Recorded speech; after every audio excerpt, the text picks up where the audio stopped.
যখন প্রথম দিন বিশ্বনবী সাল্লাল্লাহু আলাইহি ওয়াসাল্লামের উপর ওহী নাযিল হলো, গারে হিরা থেকে বাড়ি ফিরলেন।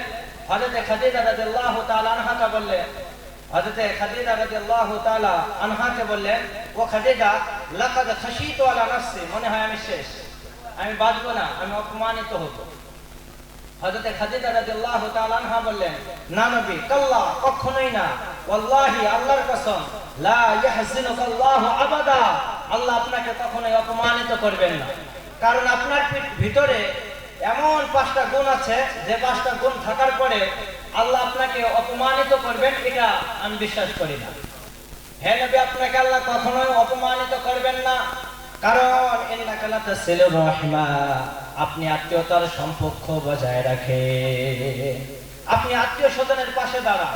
প্রথম কোয়ালিটি কি? বিশ্বনবী সাল্লাল্লাহু আলাইহি ওয়াসাল্লামের প্রথম গুণ, বিশ্বনবী সাল্লাল্লাহু আলাইহি ওয়াসাল্লামের আত্মীয়তার সম্পর্ক বজায় রাখতেন। সুখের সময় না থাকলেও দুঃখের সময় যেতে, কিন্তু আমরা সুখের সময় আছি, দুঃখ কষ্ট থাকলে আর নাই, ঠিক কিনা? আবার একে অপরের সাথে অনেক হিংসা, কিনা, হাসাদ, কিন্তু বিশ্বনবী সাল্লাল্লাহু আলাইহি ওয়াসাল্লাম আত্মীয়তার সম্পর্ক বজায় রাখতেন, তাদের পাশে দিয়ে দাঁড়াতেন।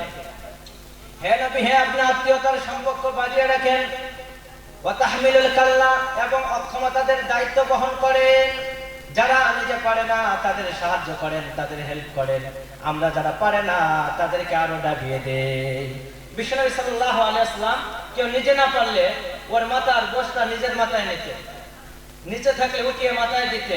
আমরা কি করি? ঠাসা দিয়ে নিচে ডাবিয়ে দেই, পারলে কালান হামিয়ে দেই, ঠিক কিনা? কিন্তু বিশ্বনবী সাল্লাল্লাহু আলাইহি ওয়াসাল্লাম অক্ষমতাদের দায়িত্ব বহন করতেন।